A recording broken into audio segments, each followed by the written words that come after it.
Okay, welcome. It's Monday, 22 August, year of our Lord 2022. And today, historic day. Tony Fauci finally gets the heave-ho. Of course, President Trump's fighting back on all fronts on the legal side. We've got a lot to do. Tomorrow's huge day in New York and Florida. We're going to announce some coverage options we're going to have with the John Fredericks Radio Network. John Fredericks is going to be down covering at Anthony Sabatini's headquarters in Florida tomorrow night. We're going to be doing live coverage. I want to go first, though, to New York. Lieutenant Brandon Williams, a former nuclear-powered sailor, officer in the nuclear Navy, now running up in New York 22. You're going around knocking doors a day. You're on the move. We got you by phone, Brandon? Yes, sir. Been out just reminding people to get out and vote. And, this one lady hops out and says, wait. I got your name on a sticky in my car. I just want to show you that I was planning on getting out and voting for you. And it's just, it's very reassuring, to see that people are paying attention. Brandon, they're dropping spots on you nonstop. You're surging, but the spots, they're kind of weird. You're like from San Francisco. You're sending jobs to China. You never served your country. Who are doing these spots, and what's the truth and what's fiction? Well, I tell you, it's a good story. One of the local papers did a fact check on it. Are you ready for this? This is me shipping jobs to China. My adult dependent son owns 10 shares in Apple. That's it. That's their claim that I've invested in. That's the PAC said it's a company that shows. It's because your son owns 10 Apple shares, and they actually extrapolated that you're shipping jobs to China. And my opponent owns like 250 Apple shares, so I guess they forgot to fact check him too. It's just crazy. This is what this outside money does. First they're saying I'm an extremist, and then they say I didn't vote for Donald Trump in 2016, which we of course showed records I did. And then let's see, what else have they thrown at me? But it's, that I'm a liberal, even though I'm backed by the New York State Conservative Party, and my opponent isn't. I mean, they have sunk more than $1.2 million in the last 2.5 weeks. 2.5 weeks to try to prop up this rhino. This is the showdown tomorrow, Steve. They're trying to put John Katko 2.0, his handpicked successor, into the open seat here, and the people aren't buying it. And remember, Katko's one of the folks that voted to impeach Donald Trump. So that's what's happening in my race. People are not buying it, and the truth is, we're leading. So, what is it? What you're surging, but what is the district looking for? Why are you surging, and all this money is not having the impact people thought it was going to have? The rhinos thought it was going to have. Yeah, that's actually a profound question. I think it echoes across the nation. People feel powerless, Steve, as you know, but to give voice to it, inflation, what's going on in our schools, the border, when they see the federal government sort of lawless, not to mention at a local level, the crime surge, around this cashless bail in New York State, people genuinely feel like they're disenfranchised, there's no hope, and they're used to hearing people come and not answer questions and kind of dance, and I don't do that. I just stand up.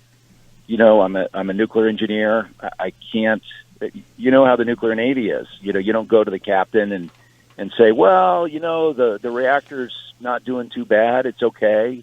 You give direct answers to direct questions, and so that's what they find so refreshing, and people want to believe in that. But honestly, Steve, they will look at me and they just say, "Promise me that you're not going to let us down. Promise me that you really are different." And the only thing I can do is just stand up and be the same everywhere. So. Well, Brandon, you're out knocking doors. You're putting hangers up. So we'll let you go back to work and look forward to talking to you tomorrow. Yes, sir. This is one of the most watched races. The Katko was one of the impeachment people. He stepped aside, but he's got a hand-picked selection. So obviously, everybody's very focused on this. Brandon Williams up in New York. It's Claudia Tenney's old district, right? New York 22. Sorry. Outspent 6 weeks. You're Joe Kent of the East Coast. Brandon Williams. Yeah, I'm not afraid. We'll check it. I'm not afraid. The people are going to make it. We know that. You watch and see. We know you're not afraid. You're a nuclear-powered submariner. You guys are the best. And I say that as a surface warfare officer. That really hurt. You know how much that hurts. So, Brandon Williams. So keep fighting. I want to go now to. Do we have? Okay, we don't have Glenn Inley. That's not up yet. No. Okay, fine, thanks. Okay, let's go to. We got Angelique Contreras down in Palm Beach running for school. We were going to start with this. We have this amazing story coming out of Texas about In God We Trust, the In God We Trust initiative. Going into the school, law passed in Texas, funded by the help of Patriot Mobile, but they're not-for-profit philanthropic organization. There's huge pushback. But also today, the Mother Jones had this piece on Moms for Liberty, saying they're the most powerful group of women in the country, most powerful group of moms. They're the face of the Republican Party. Tomorrow is obviously the big school board situation in Florida. Ron DeSantis is actually getting involved. Let's go to Palm Beach. Angelique Contreras. Angelique, tell us about your race. Why are you involved in a school board?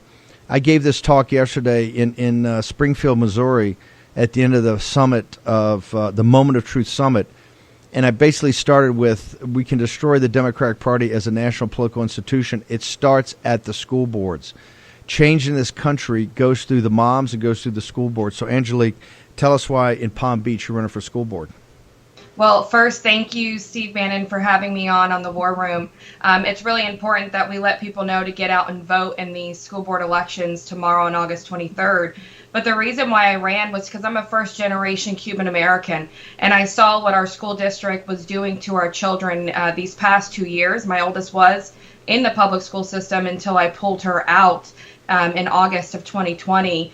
And also, when our school district in 2021 crafted a mission statement, they removed the statement that stated they were going to provide a world-class education for our students, regardless of their zip code, and they changed it to dismantling school structures in white advantage. That's what we're up against right here in Palm Beach County. That's their mission in Palm Beach County, and that's why I decided to step up and be the voice for our community, have those conservative values on a school board, because I will not allow the same Marxist ideology that destroyed my beautiful country, our homeland of Cuba, to do the same thing here in Palm Beach County in our great country, America.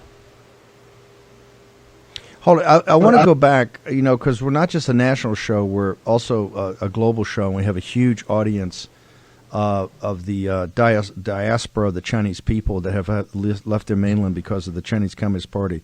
I want you to go back and say what the mission statement was and what they changed it to. Could you repeat that? Absolutely. So in Palm Beach County, our mission statement was to provide a world-class education to our students, regardless of their zip code. We spent millions of dollars, and we had a national school board consultant come in from Washington, D.C., that crafted a new mission statement. And it stated it was Palm Beach County School District's mission to dismantle school structures in white advantage. And so what was that? The whole focus became CRT or wokeness away from the basic elementary things you need to teach kids so they can think on their own? Absolutely. It's been the big mission in Palm Beach County. We're the 10th largest in the entire nation in America. And everything that you see that's being pushed radically across our nation is being pushed here in Palm Beach County. So their mission was to push equity embedded programs into our schools. We hired a chief equity officer that gets over $200,000 a year to push this mission of diversity, equity, and inclusion. And, that's what we're seeing, not just in our nation, but we're seeing right here on a local level. And that's why we have to elect conservative voices that are going to step up and say, no, we have to push our American values first, and we also have to get back to the basics of education for our students and stop this indoctrination. So listen, there's a lot of ways to get involved. You're obviously an engaged parent, but what does it drive somebody to actually take on a school board? And what they would say, what expertise you have. They're saying there's all these crazy moms. They're all worked up about these conspiracy theories. So what's your expertise, and why didn't you just go to the PTA meeting and sit there and go, hey, I'm an active mom? Why do you have to run for school board and then say, hey, we got to change the school boards out to change the directions of these schools?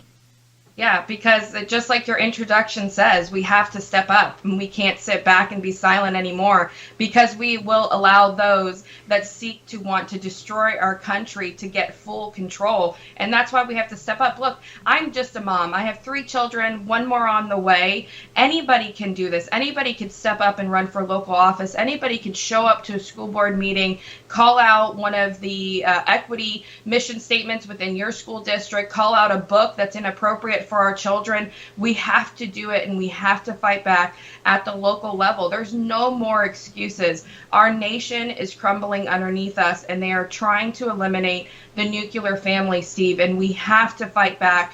We have to step up for future generations, or we will no longer have a constitutional republic. Angelique, have you been welcome when you've gone to school board meetings, or you started this process? Were you welcome with open arms as having input and having a family with roots in Cuba and seeing what the communists and cultural Marxists had done before? Was your opinion welcome, or were you welcomed by the existing school board? It was the absolute opposite. We were met with force by police officers with zip ties around them. I would say there was 5 to 1 officer at the first school board meeting in May of 2021.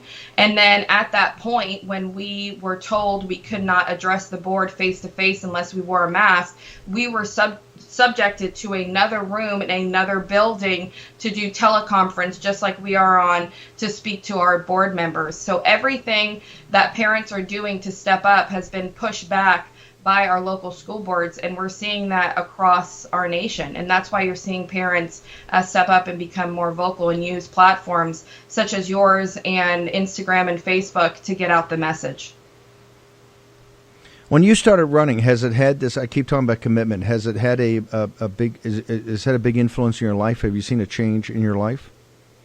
Absolutely. My opponent has done everything to defame my name, has called me an insurrectionist, has told me that I am not the best role model because I have a conservative, strong voice. And unfortunately, they have tried everything and thrown everything at me. But, we've been prayerful this entire time with my family. I have open conversations. I think it's brought my family actually closer during this time, during this process. And our community has grown stronger through this election process. So, what the enemy uses to destroy you, God will use to prosper you. Angelique Contreras, how do people follow you on social media or your website? How do people get to know you better? Yeah, you can find me at Angelique_Contreras1 on Instagram. You can find me at Vote Contreras, Contreras, on Twitter. And you can also find me with that same handle on Truth Social. You're a hero and a patriot. This is how we're going to turn this country back. I said, hey, the way to change it is to go right through the school boards. And I knew you existed out there in the tens of thousands, and it's just incredible. So fight on, and we look forward to seeing the results tomorrow, ma'am. I appreciate you so much. And yeah, we got to get out and vote August 23rd all the way down the ballot. And we've got to vote in some good, strong conservative voices across our state in Florida. Thank you, ma'am. Let's bring in, we got Lee Wambsganss and of course, Glenn Story over at Patriot Mobile. I've got a bunch more of the moms we're going to get to in a second. But I wanted to, because every time I talk to these moms that are focused on changing the school boards, they always talk about the lack of spirituality, and you got this wokeness, and it's almost demonic. Tell me about the In God We Trust. And Glenn, I didn't really put the 2 and 2 together. I was reading these stories because we really focus on left-wing media about how they're presenting our movement. And, internationally, The Guardian, The Times of London. This story was huge over the weekend about a group that had gone out and put "In God We Trust" in the Texas schools and changed the law, and now they're freaking out that the signs are made. Tell me about the "In God We Trust" initiative, how you guys got started, where do we stand right now, and then where do we go from here? Well, I'm going to defer that to Lee Wambsganss. She's our VP of Public Affairs, and she's really spearheaded that among many other things on the school board. So I'm going to defer that to Lee. So we were, this is a natural thing for us at Patriot Mobile. We give a portion of everything we make to Christian conservative causes. So when we learned about this bill that Senator Brian Hughes spearheaded, to simply put the motto in every school. The unique thing about Texas's bill is that it requires that if a sign is privately donated, that the school must put the sign up in a conspicuous place. So of course, our wheels started turning. We procured a little over 500 signs, determined there were 500 schools in Tarrant County, Texas, which, as you know, is critical to Texas, and Texas is critical to the nation. So we have now distributed almost all of those signs. We're just a few days out of being finished with the just under 600 signs being put up in schools. Okay, I just want to understand Steve, this. The law, hang on 1 second. The law passed. Tarrant County is one of the most important counties in the country, right? And last time I checked was kind of conservative. It's just the phrase "In God We Trust," and it's supposed to be put in a prominent part in the school. So, Glenn, why are people melting down about this? I mean, they're this beyond pearl clutching. They're now enraged by this. Why are they enraged on something that seems pretty straightforward? It's just the spiritual battle, I believe. Our business puts God first in everything that we do. And it was just a logical thing that we decided to do as a corporate, as a group. And we said, let's go put these out in all the schools. We are trying to take the schools to just make them even instead of one-sided. And quite frankly, I think folks get irritated with that, because when God is first, how do you truly lose? And I think every child in every school needs to know that there is a God that created this world, and that through him we exist, and he gave us life. And it was really simple. And I think that takes a very small percentage of people that dislike that, and they get fired up about it. And boy, do they get fired up. That 5% or 1% of people make 99% of the noise. So, Lee, talk to me about that for a second, because this is now it's an international story. When they get fired up, the law passed, and you guys are just helping to implement it. You have the signs made. They're quite the ones I saw in the Guardian and in the Times of London were very impressive. Would be an addition to any school. It's a motto that's on the coin of all the coinage of the United States. It's something that we. It's also in the pledge. It's something that we embody. Why is this 1% or however percent? What's their beef? When you hear this blowback, what is their complaint? Well, it just absolutely makes no sense. But what does make sense of the extreme left? I mean, it's beyond words, truly, that in God we trust, our national motto, would be offensive to anyone. If they want to interpret that as their God, that's their prerogative. We interpret that as our God. We believe in the one and only Lord and Savior Jesus Christ. That's our God. If it's an atheist and they don't believe in God, then why does it matter? It absolutely makes no sense. It's just more of the leftist narrative that they want to attack anything going on in schools that is not extremely left. No one was screaming on their side when you had LGBTQ flags and BLM flags, but you put our national motto up in schools, authorized by a law, and there aren't even any tax dollars going toward it. These are privately donated signs. Their argument simply doesn't hold water. So where do we go from here? I take it, Glenn, you guys are close to the end of putting in the 500 signs or the 600 signs in Tarrant County.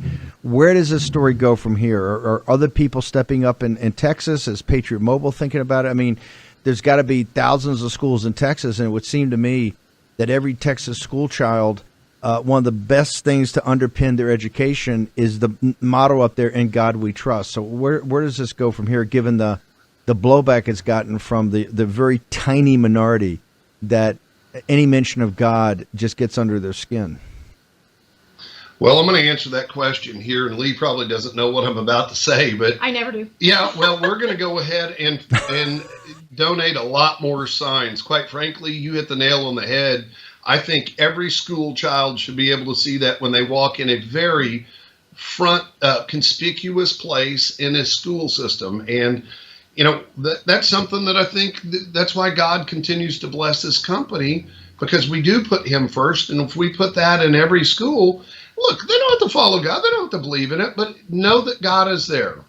And you talk about the attacks. What you need to understand is this company and the people in this company, we are not here to please man. We are here to do what we believe God is telling us to do. And as long as we do that, we just brush off those attacks and move on. And quite frankly, the more that we're attacked, we know that we're doing the right thing, and it kind of fuels us. I do want to give your people some resources, though. There's an organization called American History and Heritage, and they have these signs. It's just a very slight donation, and it just covers the cost of their printing and mailing it to you, and they will do them for any state. I think there's 17 states now that say these signs can be hung in schools. So that's AmericanHistoryandHeritage.org. It's just a small donation, but additionally, Hobby Lobby has partnered with them to make the frames for the sign. So I wanted to give them a plug. They've been doing some wonderful things in this sign campaign.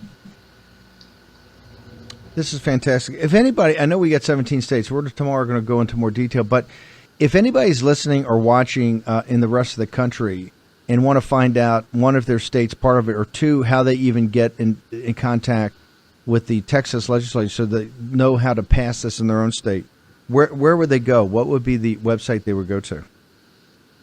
Well, I'll tell you, you can just send an email to the Patriot Mobile. You can call the 972-PATRIOT, and we can have that ready to go for our people. But additionally, Senator Brian Hughes in Texas led the effort, and I don't have his number handy. Actually, I have a cell phone, but I'm not publishing it. But no. His office, and they would be happy to help you with that. Yeah. Perfect. Well, fine. Walk us through how we get to the Patriot Mobile site that deals with your philanthropic work. Where do people go for that? Well, www.patriotmobile.com. And if you've come through Steve Bannon, let's put /Bannon. But if I may, I'd like to just do about 10, 15 seconds about what Patriot Mobile is. We're America's only Christian conservative wireless company, and we sell service from cell phone service, and we carve out a portion of every phone bill and donate it back to conservative causes. And most of them are all are biblical principles: the First Amendment, the Second Amendment, right to life above all, and then sanctity, then military and first responders. So we'll donate this year about $2 million to those causes. And, I just feel they're biblical principles. Every one of us, our board, and all of our subscribers agree to that. I don't think he meant to say board. I think he meant to say born again. Born again, yes. No, we got the drift. Do you guys have social media you can follow? By the way, Patriot Mobile, we're so proud to have them as a sponsor, you guys as a sponsor, but we just love this mission. And I got to tell you, when I saw that story in The Guardian and the meltdown of what the story was saying, I said, oh my God, these guys are on a roll right now. So once again, how do they get to the site on Patriot Mobile overall? And then I would like you guys' social media. Yeah, patriotmobile.com is the best place to get us, or you can just call 972-PATRIOT and talk to one of our customer service folks. They're all based here in the United States, and they speak Texan, not primarily, but we have a base out in California as well. So that's the best way to get a hold of us. And we're at Patriot Mobile on Twitter and Parler, etc. And just one closing note, we'd like to invite all of your viewers and listeners to our Tuesday at noon Central Time on the Patriot Mobile Facebook page. We hold a Bible study each Tuesday at noon, led by Pastor Raphael Cruz, the one and only. And we would love for you to just tune in and watch, and it'll be a blessing to you. Yes. By the way, I want to just repeat that because I got to tell you, Pastor Cruz, Reverend Cruz, man, that is old-time religion.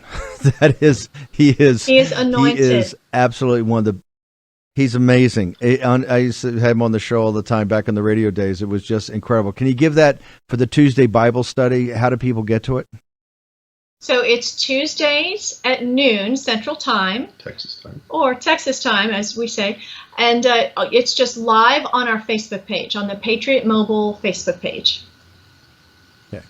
Want everybody, we'll put it up on our site too and make sure everybody goes to it. Guys, thank you very much. Honored to be part of this, and you guys are just doing incredible work. So thank you so much for being on the show. Thank you, Steve. Steve, thank you for having us. We love what you're doing as well. Thank you, brother. Okay, we're going to go from Nevada to New Hampshire of these tight, tough races for secretaries of state for the United States Senate. But we're going to start when we come back to the schools of America. You just heard, putting up a sign, "In God We Trust," is becoming a big deal in this nation. We're going to talk these school boards next.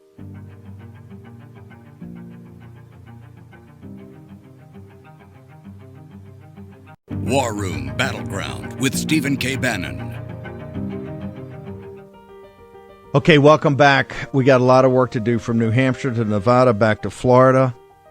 This is the battleground, and this is why it's the battleground. I want to first go up to New Hampshire. General Don Bolduc. General, I don't think in the years I've been doing this, and I'll even go back to when I doing the victory sessions and for KBC in LA and Breitbart Radio, I don't think I've ever seen one poll in a primary have as many heads blow up as the St. Anselm poll that I think we kind of broke on the show a week ago.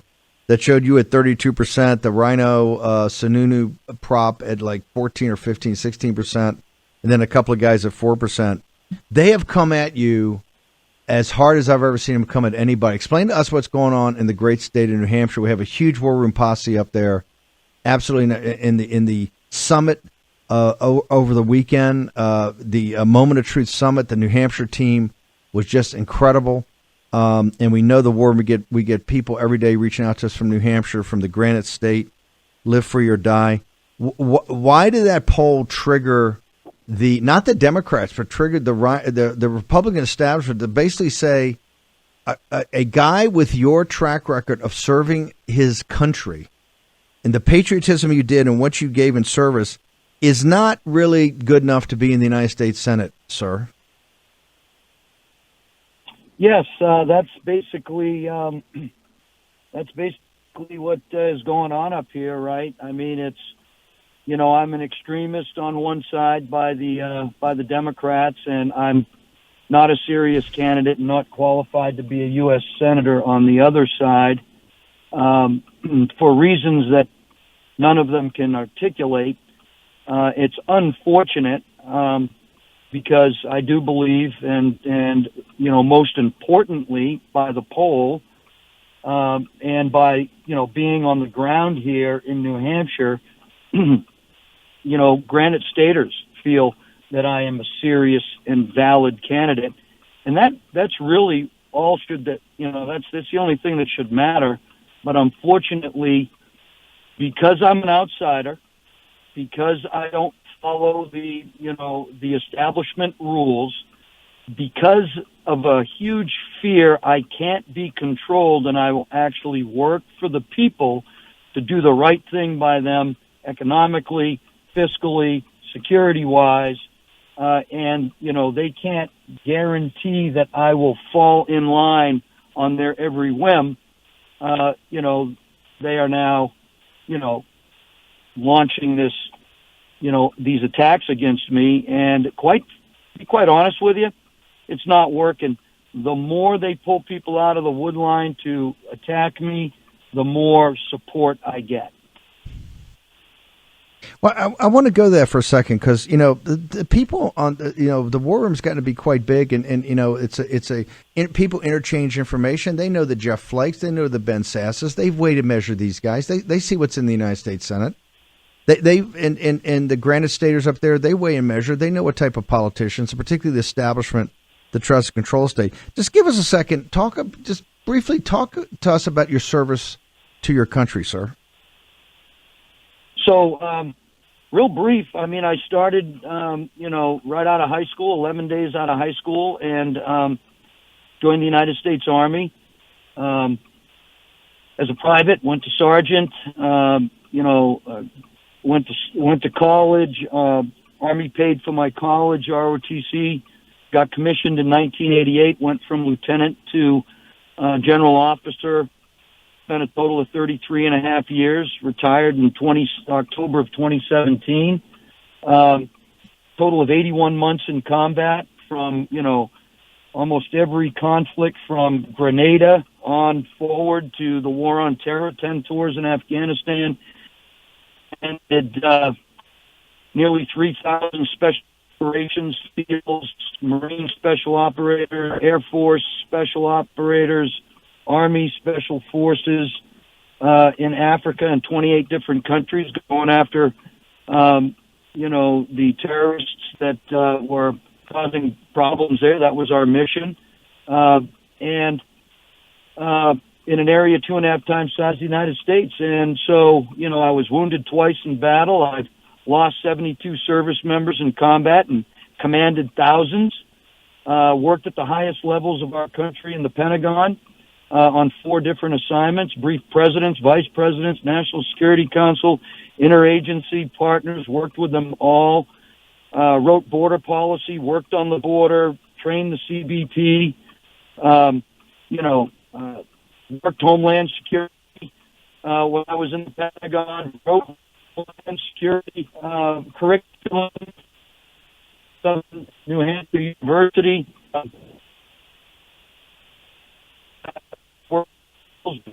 head of state, worked with ambassadors, but I'm not qualified to be United States Senator.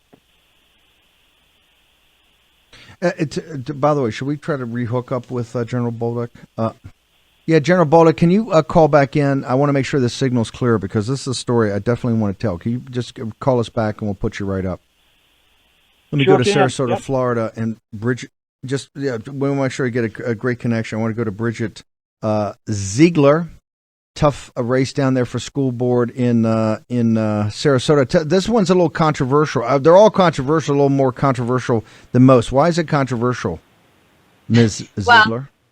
Me on again, Steve. While it's controversial, I've been a pretty outspoken school board member. I'm an incumbent, which is kind of rare in this moment. But I've not been captured and been on the board as a mom for 2 terms and running for a third. But I've been outspoken. I stand strong on conservative values, and like I said, I didn't subscribe to the groupthink. And I think perhaps it's controversial. So but let's be specific. When you say controversial and you've taken tough decisions, just walk us through a couple of those that were deemed by the folks down there to be controversial. What positions did you take?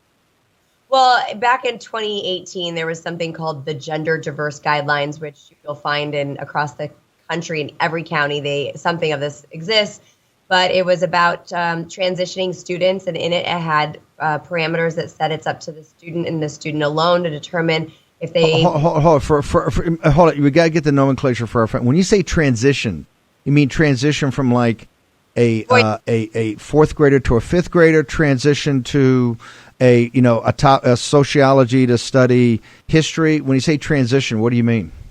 So transitioning their gender, if they're a boy, transitioning to a girl. This would be something that would be taught or access to resources in a public school paid for by taxpayers? That is correct, and that was news to me. But what was even more egregious on top of that was that this was guidance to staff in which it basically gave language to prohibit staff from notifying parents, and even went as far as saying any documentation would not be subject to FERPA, which is the Federal Education Records Act for parents. So I spoke out against when this stuff that. first came up. When this first came up, did you ask these people what they were thinking of? How that had anything to do with public education? These issues that should be, if they're to be dealt with at all, should be dealt with in the family and with the family's physician or however it's dealt with. Did you bring up the fact of why is this even part of a public education curriculum, or even access or resources to help kids in their education? Absolutely. And I think that's what you're seeing is more and more it is, you want to ensure that the learning environment is safe and free from any bullying, but so that they can focus on education.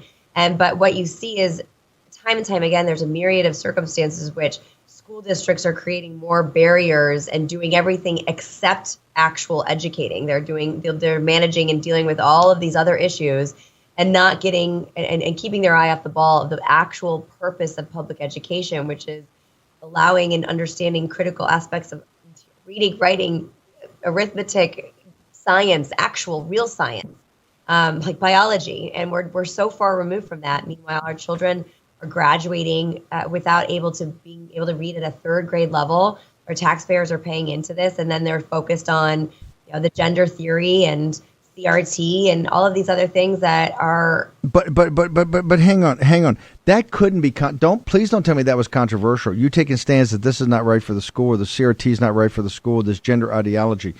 Are those things that people thought were controversial?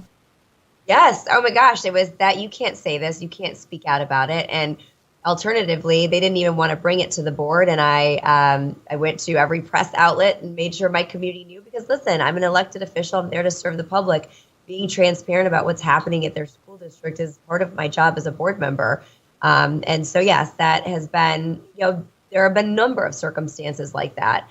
And a lot of times the board and National Union or the Florida School Board Association and the National School Board Association want board members to think in lockstep, and there is no room for disdain, or there's no room for any kind of different mindsets. You have to have 5-0 unified votes, and that's just not what I stand for. It's not what I promised my community when I ran for office, that I would fight for parents and I would fight for conservative values, and I have done that since. And I'm going for a third term only because I believe we can have a majority board and help our children and our students and be focused on education and not all of this other social agendas that have no place in public education. So how do people find out about the race and how to support you? I take it this is a tight race for your third term. Do I hear that correctly? Yes, it is. And I know that you have lots of listeners. So beyond just my race, I think it's really important. So Governor DeSantis has been an incredible champion for parents and just for Florida's policies in general. But I think it's important that he's also shined a light, endorsed 29 candidates. I'm humbled to be one of them, 2 others in Sarasota County. But he shined a light on how important local school board elections are. When we held a rally across the state yesterday, one in Sarasota as well. And so I want to make sure that everyone listening in Florida to understand these elections oftentimes have low voter turnout, and these are critical. As you always say, it starts in education. So we need everyone to go out and vote tomorrow. If you live in Florida, go vote in the school board races. Make sure you know who the conservative candidates are. Governor DeSantis has backed 29 across the state. And anyone who's listening that doesn't live in Florida but has family or friends, please call them and make sure that they know that the school board election is tomorrow and that every vote counts, because the left and the liberal media has been no assistance, and they're doing everything they can because they know that they're actually at risk of losing their decades-long control of education and exploiting our children for their agenda. And we need to put a stop for that. But we can only do that when every single person actually does something, and that goes by voting tomorrow in the school board elections across the state. Can we get what's your social media or what's your website for your campaign? So I'm on Twitter at Bridget A. Ziegler and on Facebook at Bridget A. Ziegler. And you can check me out on my website at bridgetziegler.com. Bridget, thank you very much. Honored to have you on here. We'll make sure we get the list of all 29 of the DeSantis endorsed school board members. The huge day tomorrow in Florida. Yes, it is. Thank you so much, Steve. the turnaround of our country starts with the school board. So let me go back to General Bolduc. General Bolduc, I just want one thing. You were kind of coming garbled.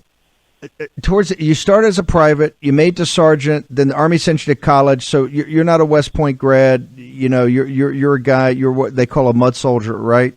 You start in the as an enlisted man, make it all the way up to general. Just give me a minute or two about the size and scale of the commands that you ran towards the end of your career. Can you just walk us through that again?